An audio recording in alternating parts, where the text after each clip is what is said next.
ओम श्री परमात्मने नमः। आदरणीय भक्तजनों, सादर प्रणाम। हम आज श्री भक्तमाल में से आपको श्री माधव दास जी की कथा सुनाएंगे, जो भगवान के इतने बड़े भक्त थे कि एक बार नाचते नाचते तेल के कढ़ाई में गिर पड़े, परंतु इनका बाल भी बांका नहीं हुआ, वह तेल भी शीतल हो गया। श्री गणेशाय नमः। श्री सद्गुरुदेवाय नमः। श्री सरस्वती नमः। भक्तजनों, नाभाजी महाराज वर्णन करते हैं कि दृढ़वर्ती श्री माधव दास जी ने पृथ्वी पर लोटन भक्ति का सुदृढ़ एवं बहुत प्रचार किया और अपने भगवान से इतना प्रेम करते थे कि नाचते नाचते इनको शरीर की सुधि नहीं रहती थी। इनकी भक्ति अत्यधिक प्रसिद्ध हो गई। इनके गड़ागड़ में अपने प्रभु प्रेम का परिचय दिया। एक समय इनकी परीक्षा ली गई, परंतु परीक्षा में ये अच्छी प्रकार से सफल हुए। नृत्य कीर्तन करते हुए प्रेमावेश में आकर आप तिमंजिले की ऊंची छत से गिर पड़े।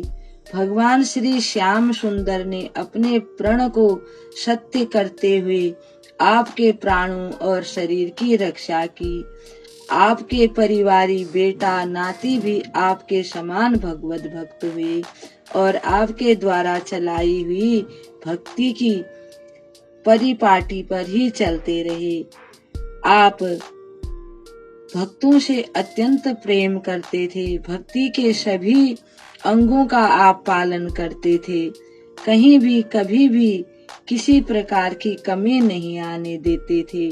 कीर्तन और नृत्य करते समय आपको अपने शरीर की सुध बुध नहीं रहती थी। आपकी तुलना केवल विदेहवंशी जनकों से हो सकती है। नाभाजी महाराज वर्णन करते हैं, प्रेमी भक्त श्री माधव दास जी गड़ागड़ निवासी थे और बड़े भारी भगवान के भक्त थे। हरि नाम संकीर्तन के समय नृत्य करते करते इन्हें अपने शरीर की सुध नहीं रहती थी और भूमि पर लौटने लगते थे। गड़ागड़ का राजा बड़ा भक्त था, वह भगवान को नहीं मानता था।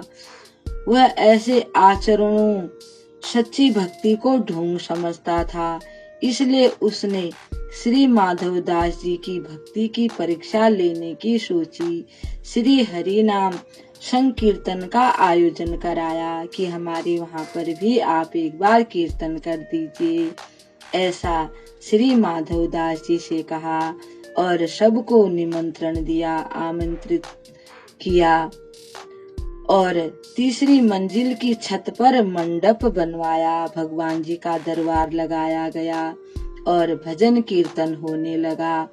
आप यानी कि माधव दास जी पैरों में नूपुर बांधकर नृत्य कीर्तन करने लगे। लोगों ने विलक्षण प्रेम के प्रभाव को देखा।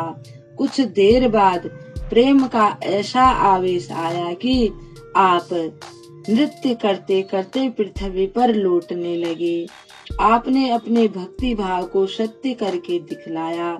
छत पर कोई मुडेर नहीं थी, अतः आप लौटते लौटते तिमंजिले से नीचे गिर गई। वहाँ कढ़ाई में घी खौल रहा था, उसमें गिरने पर भी आप जीवित रहे। ताप का बिल्कुल भी आप पर कोई असर नहीं हुआ। यह देखकर राजा को बड़ा भारी डर लगा और सोचने लगा, मुझसे बड़ा अपराध हो गया है। भगवान भी सत्य हैं और भगवान के भक्त भी सत्य हैं। हरि भक्तों में उसका विश्वास हो गया तथा हृदय में उसको भी भक्ति भाव प्राप्त हो गई। भगवान की कृपा और माधव दास जी की इस लीला से वह भी भगवान का भक्त बन गया।